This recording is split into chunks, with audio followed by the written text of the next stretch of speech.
আসসালামু আলাইকুম, আশা করি সকলে ভালো আছেন। আমি আজকে আপনাদেরকে দেখাচ্ছি আমি যে ভিডিওটা আপনাদেরকে দিয়েছিলাম আগে, সেখান থেকে আমার কতটা ইনকাম হয়েছে, কয়দিন ইনকাম হয়েছে আমি সবটা আপনাদেরকে দেখাই। দেখেন আমি কতগুলো অ্যাকাউন্ট করছি, বহুত অ্যাকাউন্ট করতে, বহুত। আপনার ভিডিও পেয়ে যাবেন আমার চ্যানেলে। আর সাবস্ক্রাইব করে রাখবেন, এর পরবর্তী আরও অনেক ভিডিও দেবো, এরকম ইন্টারেস্টিং ভিডিও দিব, আপনারা দেখে নেবেন। দেখেন আমি এখান থেকে অহরহ আইডি পেয়েছি, অহরহ সবাই প্রায় সেল দিচ্ছে আমার কাছে, অথবা আমি নিজে করছি, নিজে হাতে করছি, ফ্রিতে করছি। এভাবে বহুত করা আছে, আপনারা যারা করেননি এখনও করে ফেলতে পারেন। ভিডিও পেয়ে যাবেন আমার ডিসক্রিপশন বক্সে, আমি ভিডিও দিয়ে দিব, আপনারা ভিডিওটা দেখে নিতে পারবেন। দেখেন এখানে আমি এখন আমার আজকের যেটা করা আছে আমি সেটুকু পাঠাচ্ছি এখানে।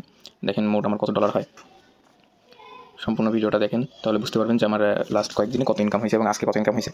তো এখান থেকে আমি চলে যাচ্ছি আমার অন্য একটা আইডিতে আমি চলে যাচ্ছি। দেখেন যেটা আমার অনার আইডি, চ্যানেলের অনার যে আইডিটা, সেই আইডিতে গেলাম। এবার দেখেন এখানে আমি দেখাচ্ছি, এখানে দেখেন 9K স্টার কিন্তু আমি সেন্ড করছি অলরেডি। তো মোট আমার সেন্ড হয়েছে প্রায় 12,000 স্টার সেন্ড হয়েছে। তো মানে ডলার শো করছে, $156 মতো শো করতেছে। তো এটা কবে থেকে দেখেন, বেশি দিন কিন্তু হয়নি, মাঝখানে 2 থেকে 3 দিন আমি কাজ করতেও পারিনি ঠিকভাবে, এর জন্য সময় হয়নি। যে আজকে সোমবার ছিল, তো আমার সুবিধা ছিল, আজকে কাজ ছিল না, এর জন্য আমি এই যে করতে পারছি অনেকগুলো $48 আজকেই পেয়েছি।